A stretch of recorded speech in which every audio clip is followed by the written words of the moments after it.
Hello friends, welcome back to my channel spoken English for everyone. আমি প্রতিম। বন্ধুরা, আশা করি তোমরা সকলে খুব ভালো আছো। আজকে ক্লাস শুরু করার আগে তোমাদের কয়েকটা কথা, আমি খুব ইম্পর্টেন্ট কথা যেটা তোমাদের জানা দরকার সেটা আমি বলে নিই। যে দেখো, স্পোকেন ইংলিশ শেখার জন্য কিংবা ইংলিশ বলতে পারা, ভালো ইংলিশ, সঠিক ইংলিশ বলতে পারা এবং লিখতে পারার জন্য তোমাদের কিন্তু বেসিক ইংলিশ গ্রামারটা জানা খুব প্রয়োজন। তুমি যদি বেসিক ইংলিশ গ্রামারটা না জানো, তাহলে তুমি কিন্তু ইংলিশ বলতে কিংবা লিখতে সঠিকভাবে পারবে না, হাজারো ভুল হবে। সুতরাং তোমাকে সঠিক গ্রামারটা, বেসিক গ্রামারটা জেনে নিতে হবে। এবং তাই জন্যই আমি এই ভিডিওগুলোতে প্রথমে তোমাদের বেসিক গ্রামারটা যতটা পারি সহজভাবে এবং সরলভাবে বুঝিয়ে দিতে চাইছি। তুমি যদি বলতে চাও, if you want to write better English or speak better English, তোমাকে সবচেয়ে ইম্পর্টেন্ট হচ্ছে তোমাকে সেন্টেন্সটা ভালোভাবে তৈরি করতে হবে। ইংলিশে কিন্তু যে কোনো ল্যাঙ্গুয়েজেই বাক্যটাই কিন্তু আসল কথা। বাক্যটা তুমি বলতে গেলেও তোমাকে সেন্টেন্স বলতে হবে, তৈরি করতে হবে। লিখতে গেলেও সঠিক সেন্টেন্স তৈরি করতে হবে। সুতরাং সেটা করতে গেলে তোমাকে বেসিক জিনিসটা জানা দরকার। আজকে আমি তোমাদের কি শেখাবো? পার্টস অফ স্পিচের ভার্ব। এটা একটা শ্রেণী। আগের ক্লাসগুলোতে আমি কি শিখিয়েছি? পার্টস অফ স্পিচে অন্য যে শ্রেণীগুলো আছে, যেমন নাউন, অ্যাডজেক্টিভ, প্রোনাউন, এই তিনটে তোমাদের বলা হয়ে গেছে। এবার আমি তোমাদের এই ক্লাসে শেখাবো হোয়াট ইজ ভার্ব। একটা জিনিস তোমাদের ঝালিয়ে নিই, সেটা হচ্ছে যে what is noun. Noun is a word use for a name of a person, place of thing, মানে কোনো ব্যক্তি, জিনিস কিংবা জায়গার নাম বোঝানোর জন্য একটা সেন্টেন্সে নাউন, সেগুলোকে বলে নাউন। অ্যাডজেক্টিভ কোনটা? Is a word use to say add something to the meaning of the noun, মানে একটা নাউনের সঙ্গে কিছু মানে যোগ করার জন্য যে ওয়ার্ডটা ইউজ করা হয়, that is called adjective. And pronoun কি? নাউনের বদলে যেটা ইউজ করা হয়, যেমন রামের বদলে হি ইউজ করলাম, সীতার বদলে হার ইউজ করলাম, this is called pronoun. So today আমি কি শেখাবো? ভার্ব। একটার সঙ্গে একটা, এই যে সেন্টেন্সগুলো হয় এখানে, এই যে পার্টস অফ স্পিচ, এটা একটা সুন্দর যোগাযোগ, একটা খুব সুন্দর যোগাযোগ এবং ইন্টারেস্টিং যোগাযোগ। তুমি যদি এগুলোকে বুঝতে পারো তাহলে কিন্তু খুব মজা লাগবে। মানে বুঝতে পারবে যে কি সুন্দরভাবে সেন্টেন্সগুলো তৈরি হয়। মানে নাউনের সঙ্গে অ্যাডজেক্টিভের যোগ আছে, নাউনের সঙ্গে প্রোনাউনের যোগ আছে, অ্যাডজেক্টিভের সঙ্গে ভার্বের যোগ আছে। এইভাবে সুন্দর একটা শ্রেণীর সঙ্গে একটা শ্রেণীর যোগ হয়ে একটা সুন্দর সেন্টেন্স তৈরি হয়। যেমন একটা চেন তৈরি হয়, লোহার চেন কি হয়, গোল গোল রিং এর সঙ্গে যোগ হয়ে হয়ে একটা চেন তৈরি হয়ে গেল। তেমনি এই ওয়ার্ডগুলো সুন্দর যোগাযোগ যোগ হয়ে হয়ে একটা সেন্টেন্স তৈরি হয়। যোগ হয় কি কিসের উপর? যে তার সেন্টেন্সে কি কাজ, সেটার উপর নির্ভর করে এই যোগটা তৈরি হয়, যে একটা সুন্দর সেন্টেন্স তৈরি হয়। তো এবার আমি তোমাদের বলবো হোয়াট ইজ আ ভার্ব। ঠিক আছে? Verb is the most important word in a sentence. মানে এটা হচ্ছে একটা সেন্টেন্সের সবচেয়ে গুরুত্বপূর্ণ ওয়ার্ড, সবচেয়ে গুরুত্বপূর্ণ শব্দ। একটা সেন্টেন্স তৈরি করার জন্য এটার ভূমিকা ভীষণ গুরুত্বপূর্ণ। সো আমরা কি লিখতে পারি? Verb is a word used to say something about a person, place or thing. তাহলে verb is a word used to say something about a person, place or thing. মানে এখানে ভার্বটা কি, একটা ব্যক্তি, কোনো জায়গা কিংবা কোনো বস্তুর সম্বন্ধে আমরা কিছু বলছি, সেই সম্বন্ধে আমরা যেটা দিয়ে বলছি, যে ওয়ার্ডটা ইউজ করছি, দ্যাট ইজ কল্ড ভার্ব। তাহলে তুমি দেখো ভার্বের সঙ্গে কার কাটার যোগ আছে। Verb is related to noun, person, place or thing. দেখেছো কি সুন্দর যোগ, একটার সঙ্গে একটা কি সুন্দর যোগ, এই যোগগুলো করে কিন্তু সেন্টেন্স তৈরি হয়। আচ্ছা, ভার্বটা একটা খুব ইম্পর্টেন্ট জিনিস তোমাদের এই ডেফিনেশনের মধ্যে আমি বলি, সেটা হচ্ছে ভার্বটা কোথা থেকে এসছে। Verb comes from the Latin word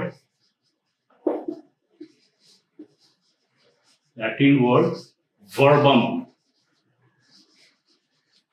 This is a Latin word. মানে ল্যাটিন ওয়ার্ড মানে আমরা দেখুন স্প্যানিশ ওয়ার্ড হয়, ল্যাটিন ওয়ার্ড হয়, আমরা বেশিরভাগ এই ল্যাটিন ওয়ার্ড মানে এগুলো হচ্ছে নর্থ আমেরিকান ওই সাইডের, ওখান থেকে আমরা এটাকে নিয়েছি। From the word Latin word verb মানে a word, মানে একটা শব্দ। এটা ভার্বনটা ইট ইজ সো, এটাকে কি বলে, it is so called, it is so called because it is the most important word in a sentence. তার মানে কি হলো, আমি তোমাদের আগেই বললাম যে verb is the most important. এটা একটা সেন্টেন্সে এটা সবচেয়ে বেশি গুরুত্বপূর্ণ ওয়ার্ড। আর সেন্টেন্স ফরমেশন, সেন্টেন্স তৈরি করার জন্য ভার্বের প্রচন্ড গুরুত্ব রয়েছে। সো এই হলো গিয়ে ভার্বের ডেফিনেশন। তোমাদের এবার ভার্বের কয়েকটা এক্সাম্পল দিই, তাহলে তোমাদের বুঝতে সুবিধা হবে হোয়াট ইজ আ ভার্ব। দেখো, for example,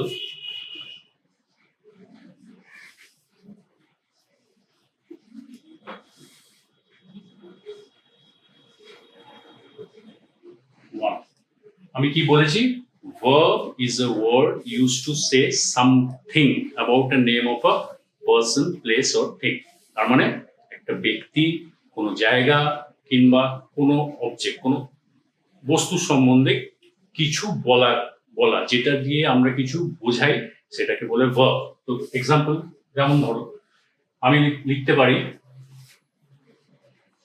Ram wrote a letter. Ram wrote a letter to his father. তাহলে এখানে কি হলো, এখানে ভার্ব কোনটা? হ্যাঁ, রাম সম্বন্ধে আমি বলছি, রাম wrote a letter, তার মানে রাম তার বাবাকে একটা চিঠি লিখলো। এইটা হচ্ছে this is a verb. Ram এটা করলো, wrote a letter, so this is the verb. wrote a letter, wrote-টা হচ্ছে a verb in this sentence. এইবার দেখো এই সেন্টেন্সে একটার সঙ্গে একটা কিরকম রিলেটেড। দেখো রামটা কি, রাম ইজ আ নাউন। কেন? It a name of a person, right? রামের সঙ্গে কোনটার যোগ আছে? wrote। রামের সঙ্গে তোমার ভার্বের যোগ। এবার দেখো টু হিজ, এখানে হিজটা কি, হিজটা প্রোনাউন। কেন? এটা আমি ইউজ করেছি ইনস্টেড অফ রাম। তাহলে বুঝতে পারছো একটা সেন্টেন্সে একটার সঙ্গে একটা কিরকম যোগাযোগ হয়ে যাচ্ছে, দিয়ে একটা সেন্টেন্স, সুন্দর সেন্টেন্স হয়ে গেল। মজাটা দেখলে? দেখো রামের সঙ্গে এটার যোগ, এটার সঙ্গে এটার যোগ, একটার সঙ্গে একটা যোগ হয়ে গেল, ইয়ে হয়ে গেল, একটা সেন্টেন্স তৈরি হয়ে গেল। আরেকটা দেখো,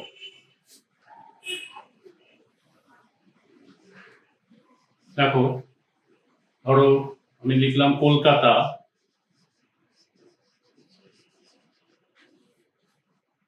is a big city.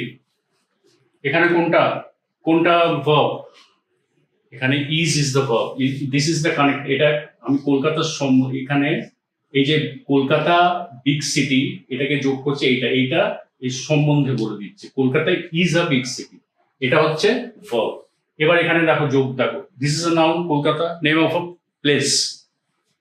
Verb বিগটা কি বলছে, কলকাতাটা কি বিগ, বিগ সিটি, মানে বিগ এটা হচ্ছে adjective. It's add something to the meaning of the noun. বিগটা কলকাতা যে বড় সেটা বোঝাচ্ছে big, this is the adjective. দেখেছো একটার সঙ্গে একটা কি সুন্দর যোগাযোগ হচ্ছে। তারপর দেখো নাম্বার 3, ধরো আমি দিলাম কি দেবো, আয়রন অ্যান্ড স্টিল। ধরো iron and still,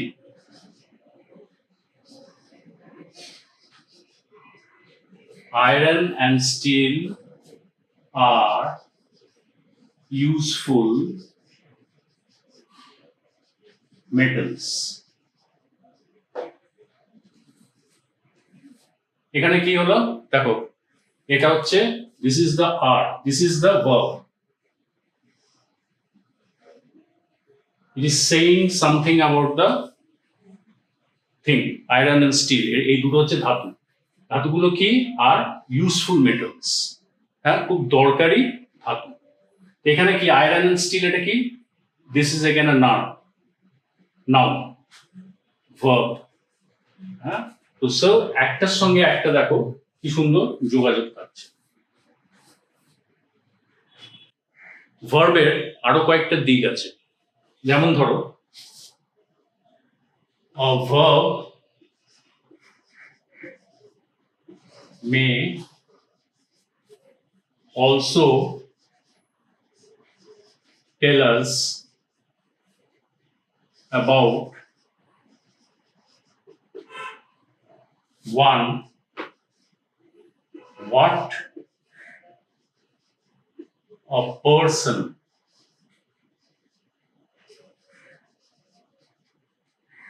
or thing does। মানে কি হলো, ভার্ব আমাদের এটাও বলে যে একজন ব্যক্তি কিংবা একটা জিনিস কি করে, কি করে, কি করছে, সেটাও কিন্তু আমাদের, সেটাও হচ্ছে ভার্ব। যেমন ধরো ফর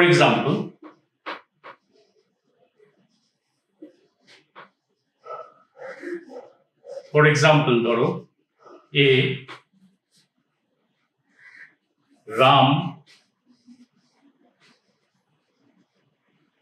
ক্রাইস। এখানে কি, এখানে ক্রাইস হচ্ছে ভার্ব, রাম এটা কাঁদছে, ক্রাইস is the verb, this is the verb. Okay, ক্রাইস is the verb. Person or thing does, কি করে, রাম ক্রাইস। হ্যাঁ বি ধরো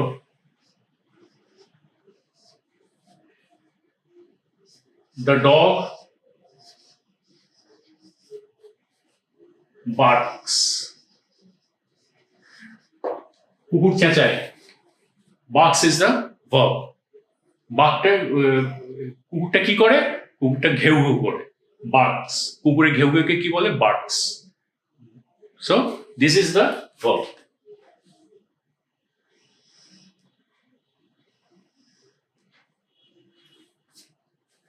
Number 2, a verb may also tell us about what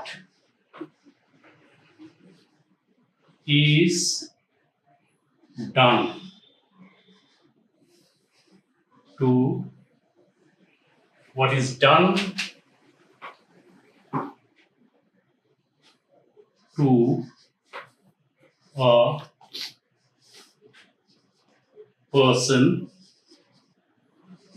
or,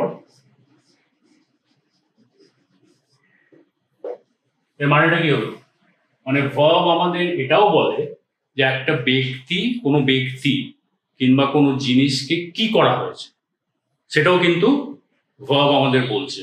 একটা সেন্টেন্সে আমরা সেটাও ভার্ব আমাদের বলে দেয় যে একটা ব্যক্তিকে কি করা হয়েছে কিংবা একটা জিনিসকে কি করা হয়েছে। যেমন ধরো ফর এক্সাম্পল দেখো, আমি তোমাদের সব এক্সাম্পল গুলো দিয়ে দিয়ে খুব সিম্পল এক্সাম্পল দিচ্ছি, তাহলে তোমরা খুব সহজভাবে জিনিসটাকে বুঝে নিতে পারো। ফর এক্সাম্পল ধরো এখানে দেখো আমি দিয়েছিলাম রাম ক্রাইস, ওটার রিলেটেডই আমি দিচ্ছি রাম ওয়াজ স্কোল্ড।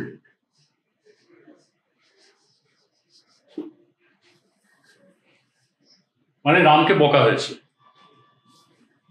রামকে বকা হয়েছে, রাম ওয়াজ স্কোল্ডেড। তো এখানে কোনটা হয়ে গেল, এখানে হচ্ছে স্কোল্ডেড, এটাকে কি করা হয়েছে, স্কোল্ডেড, বকা হয়েছে। So this is the verb, this is the verb. এই লেখাটাকে আরেকটু বড় করে দিচ্ছি, তোমাদের বুঝতে সুবিধা হবে।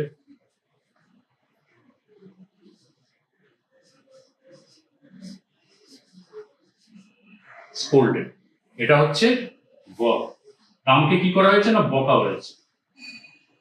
ঠিক আছে, আরেকটা দেখো এক্সাম্পল দিই।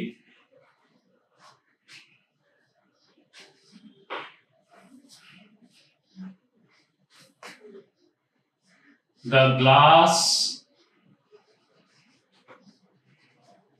was broken, মানে কাঁচটাকে ভাঙা হয়েছে, কাঁচটাকে কি করা হয়েছে, ভাঙা হয়েছে।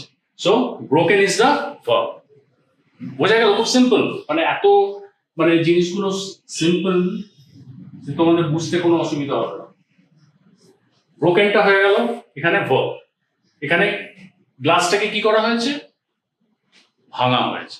This is the verb. রামকে কি করা হয়েছে, বকা হয়েছে। So this is the verb. কেন এখানে দিয়েছি what is done to a person, মানে একজন ব্যক্তি কিংবা জিনিসকে কি করা হয়েছে না, বকা হয়েছে, ভাঙা হয়েছে। This are verbs. Third, a verb may tell us about, আমি দিলাম what a person does, what is done to a person or thing. এবার হচ্ছে থার্ড হচ্ছে what a person or thing is, কি একজন ব্যক্তি কিংবা একটা জিনিস কি, হোয়াট ইজ, কি অবস্থায় আছে, কি অবস্থা, তার কি অবস্থায়, কি অবস্থায় আছে কিংবা জিনিসটা কি, what is, what a person or thing is. ঠিক আছে, for example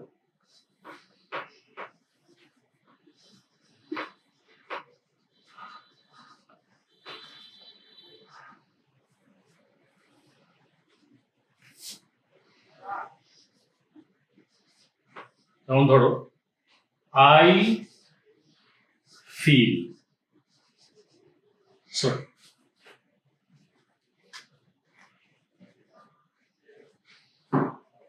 I feel sorry for him.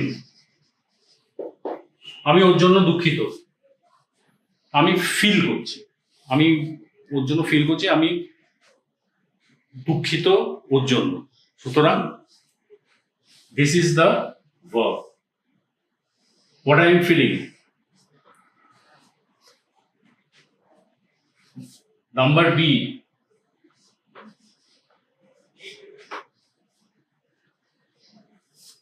the glass is brittle.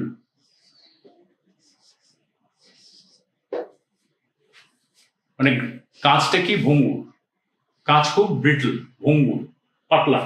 This is the verb. এখানে কাঁচটা কি সেটা বোঝাচ্ছে। বুঝতে পেরেছো? The glass is brittle. তারপর ধরো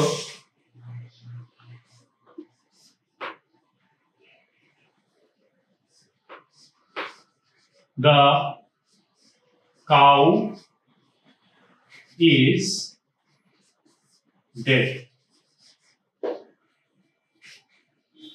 গরুটা কি মরে গেছে। কি স্টেটে আছে? মরে আছে। This state, dead. So this is the verb.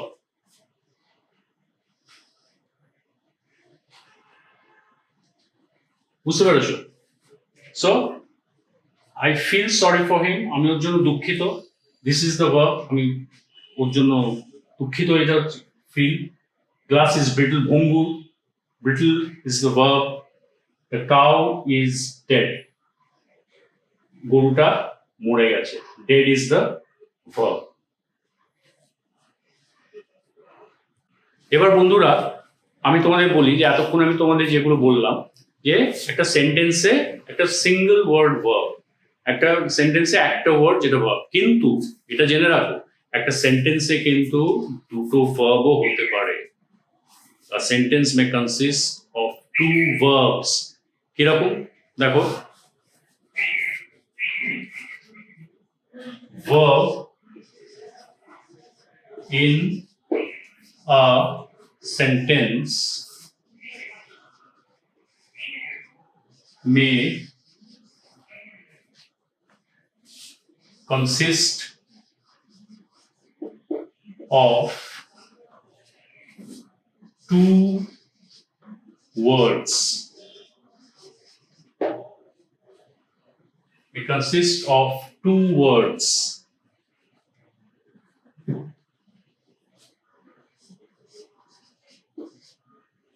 Two words. একটা সেন্টেন্সে একটা ভার্ব দুটো শব্দ নিয়েও হতে পারে। কিরকম দেখো, for example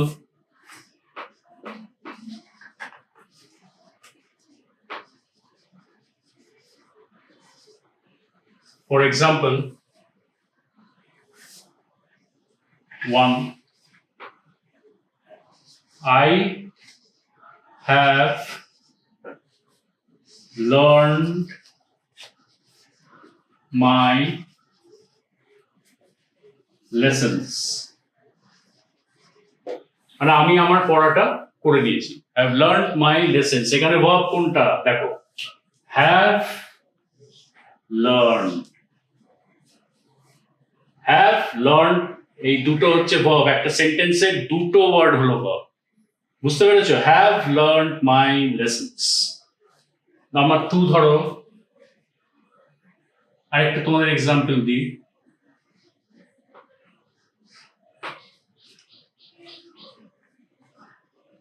The ornaments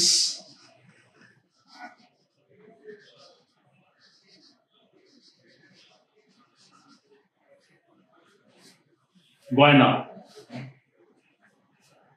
have been found.